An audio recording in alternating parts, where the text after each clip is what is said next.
நம்ம Ashwin sweets and snacks export பண்றதுக்கு 7373041434 மற்றும் www.ashwinsweets.com கான்டாக்ட் பண்ணுங்க. ஹோட்டல்களில் வாடிக்கையாளர்களை கவர்ந்து இழுப்பதற்காக புதிதாக உணவுகளை அறிமுகப்படுத்துவது, யூடியூப், இன்ஸ்டா இன்ஃப்ளூயன்சர்களை வைத்து வீடியோ வெளியிடுவது போன்றவை வழக்கம். ஆனால் இங்கு ஒருவரின் சாட் கடைக்கு எந்த விளம்பரமும் இல்லாமல் கூட்டம் அலைமோதியுள்ளது.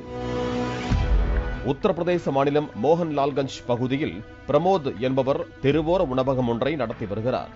இந்த உணவகத்திற்கு சமீப காலமாகவே அதிக அளவில் வாடிக்கையாளர்கள் வரத் தொடங்கினர். அதிலும் உருளைக்கிழங்கு வறுவலுக்கு அவர் கொடுக்கும் பச்சை நிற சட்னிக்கு பலரும் அடிமையாகி மீண்டும் மீண்டும் அதே கடைக்கு வாடிக்கையாளர்கள் படையெடுக்க தொடங்கியுள்ளனர்.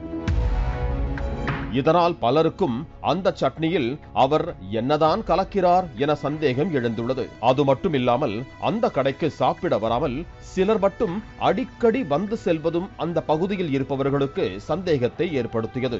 இதனால் அப்பகுதியில் இருந்தவர்கள் போலீசாருக்கு ரகசியமாக தகவல் கொடுத்தனர். பிரமோதின் கடைக்கு விரைந்த போலீசார் அங்கிருந்த உணவுகளை ஆய்வு செய்தனர். அப்போது உணவில் கஞ்சா கலக்கப்பட்டிருந்ததை கண்டு போலீசார் அதிர்ச்சி அடைந்தனர். உடனே பிரமோதை பிடித்து விசாரித்த போது திடுக்கிட வைக்கும் பல அதிர்ச்சி தகவல்கள் வெளியே வந்தன.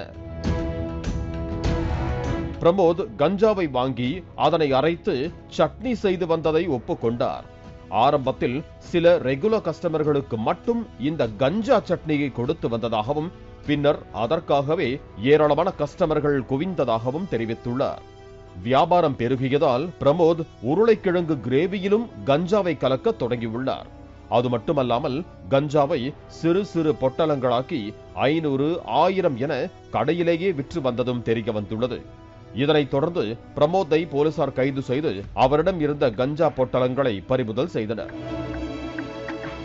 மேலும் பிரமோதற்கு கஞ்சா எப்படி கிடைத்தது என போலீசார் விசாரித்த போது மனிஷ், தேவ்ரவத், ஜக்தீப் ஆகிய மூவரும் கஞ்சா சப்ளை செய்து வந்ததும் ஸ்கூல் பேக்கை பயன்படுத்தி அதில் கஞ்சாவை எடுத்து சென்று பேருந்து நிலையம், ரயில் நிலையம், டாக்ஸி ஸ்டாண்ட் போன்ற மக்கள் கூடும் இடங்களில் நின்று விற்பனை செய்து வந்ததும் விசாரணையில் தெரிய வந்துள்ளது. இதனையடுத்து ஆட்டோவில் கஞ்சா பொட்டலங்களோடு சென்று கொண்டிருந்த மூவரையும் போலீசார் கைது செய்து அவர்களிடம் இருந்த கஞ்சாவை பறிமுதல் செய்தனர். வாடிக்கையாளர்களுக்கு உணவில் கஞ்சா கலந்து கொடுத்த சம்பவம் அப்பகுதியில் பெரும் அதிர்ச்சியை ஏற்படுத்தி இருக்கிறது. நம்ம Ashwin sweets and snacks export பண்றதுக்கு 7373041434 மற்றும் www.ashwinsweets.com கான்டாக்ட் பண்ணுங்க. பிளே ஸ்டோர் மற்றும் ஆப் ஸ்டோரில் இருந்து பாலிமர் செயலியை QR கோடு மூலம் பதிவிறக்கம் செய்யுங்கள். செய்திகளை உடனுக்குடன் பெறுங்கள்.